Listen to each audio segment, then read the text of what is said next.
Para saudara-saudari yang terkasih dalam Kristus, mari kita mengawali permenungan kita di pagi hari ini dengan tanda kemenangan Kristus. Dalam nama Bapa dan Putra dan Roh Kudus. Amin. Amin. Tuhan bersamamu Dan bersama rohmu. Marilah berdoa. Tuhan Allah Bapa kami yang maha baik, kami bersyukur dan berterima kasih kepadamu atas hari baru ini. Kami boleh menikmati keindahan cinta dengan menikmati kasih yang telah kami terima daripadamu di pagi hari ini. Engkau sudah kumpulkan kami sebagai satu keluarga di rumahmu yang kudus ini untuk memuji memuliakan kebesaran namamu. Ya Tuhan, sebentar lagi kami akan mendengarkan firman-Mu. Bukalah hati kami dan uji kami, agar kami mampu mendengar dan juga menghayati sabda-Mu dalam kehidupan kami, dan kami mampu dan berani mewartakan kabar baik-Mu kepada semua orang. Biar hanya nama-Mu selalu dimuliakan. Demi Kristus Tuhan dan pengantara kami. Amin. Tuhan bersamamu Dan bersama rohmu. Inilah Injil suci menurut Markus. Dimuliakanlah Tuhan. Pada suatu hari, serombongan orang Farisi dan beberapa ahli Taurat dari Yerusalem datang menemui Yesus. Mereka melihat beberapa murid Yesus makan dengan tangan najis, yaitu dengan tangan yang tidak dibasuh. Sebab orang-orang Farisi seperti orang-orang Yahudi lainnya tidak makan tanpa membasuh tangan lebih dulu, karena mereka berpegang pada adat istiadat nenek moyang. Dan kalau pulang dari pasar, mereka juga tidak makan kalau tidak lebih dahulu membersihkan dirinya. Banyak warisan lain lagi yang mereka pegang, umpamanya hal mencuci cawan, kendi, dan perkakas tembaga. Karena orang itu, orang-orang Farisi dan ahli-ahli Taurat bertanya kepada Yesus, "Mengapa murid-muridmu tidak mematuhi adat istiadat nenek moyang kita? Mengapa mereka makan dengan tangan najis?" Jawab Yesus kepada mereka, "Benarlah nubuat Yesaya tentang kamu, hai orang-orang munafik. Sebab ada tertulis, bangsa ini memuliakan aku dengan bibirnya, padahal hatinya jauh daripadaku.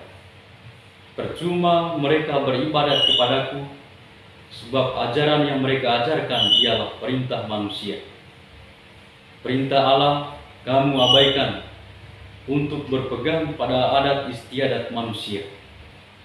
Yesus berkata kepada mereka, "Sungguh pandai kamu mengesampingkan perintah Allah, supaya kamu dapat memelihara adat istiadatmu sendiri. Karena Musa telah berkata, hormatilah ayahmu dan ibumu, dan siapa yang mengutuki ayahnya atau ibunya harus mati. Tetapi kamu berkata, kalau seorang berkata kepada bapa atau ibunya, apa yang ada padaku yang dapat digunakan untuk pemeliharaan sudah digunakan untuk kurban, yaitu persembahan kepada Allah, maka kamu membiarkan dia untuk tidak lagi berbuat sesuatu pun bagi bapa dan ibunya. Dengan demikian, sabda Allah kamu nyatakan tidak berlaku demi adat istiadat yang kamu ikuti itu. Dan banyak hal lain seperti itu yang kamu lakukan." Demikianlah sabda Tuhan. Terpujilah Kristus. Bapak, Ibu, saudara dan saudari yang terkasih dalam Kristus, Tuhan Allah telah menciptakan segala sesuatu dengan sangat baik dan mengagumkan. Dan karena itu, ketika Dia sudah menciptakan kita, menciptakan segala sesuatu dengan baik adanya,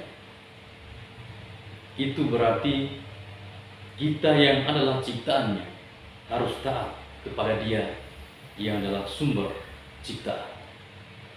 Karena kita ini adalah ada yang diadakan oleh yang lain, maka kita harus taat kepada Dia sebagai sumber segala sesuatu. Bapak, Ibu, Saudara dan Saudari yang terkasih dalam Kristus, namun kenyataannya terkadang kita taat kepada aturan manusia, bukan taat pada aturan Tuhan. Aturan manusia adalah aturan yang ada untuk sementara, bukan aturan untuk keselamatan manusia itu sendiri. Seperti orang-orang Farisi dan ahli-ahli Taurat, mereka melihat murid Tuhan, murid Yesus yang tidak mencuci tangan sebelum makan. Mereka melihat itu sebagai najis, tidak setia pada hukum Taurat, pada adat istiadat nenek moyang mereka. Maka Tuhan melihat mereka sebagai orang munafik. Mereka hanya melihat, memandang hal yang ada di luar. Mereka tidak melihat yang dari dalam. Maka Bapak, Ibu, Saudara-saudari yang terkasih dalam Kristus, Tuhan berpesan kepada kita sebagai orang yang percaya kepadanya, harus melihat segala sesuatu dari dalam, bukan dari luar, bukan dari bibir, tetapi apa yang keluar dari dalam, itu yang harus kita hayati, supaya Tuhan senantiasa mencintai kita. Mari kita hayati firman ini dalam kehidupan kita, dalam pekerjaan kita. Bukan mengikuti aturan yang dibuat oleh manusia, tetapi kita harus mengikuti aturan dan sesuai dengan hukum Tuhan, agar kita boleh mengalami keselamatan yang datang dari Allah. Kemuliaan kepada Bapa dan Putra dan Roh Kudus, seperti pada permulaan, sekarang, selalu, dan sepanjang segala abad. Amin. Marilah berdoa. Allah Bapa, sumber keselamatan kami bersyukur dan berterima kasih kepadamu, karena Engkau adalah keselamatan kami umat manusia. Maka ya Tuhan, ajarlah kami, bentuklah hidup kami seturut kehendak-Mu, agar kami senantiasa hanya ada di dalam jalan-Mu.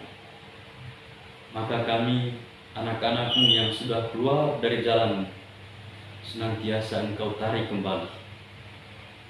Rangkul kami kembali, agar kami senantiasa mencintai Engkau, bukan hanya di bibir, tetapi kami senantiasa menghayati cinta-Mu dalam kehidupan kami.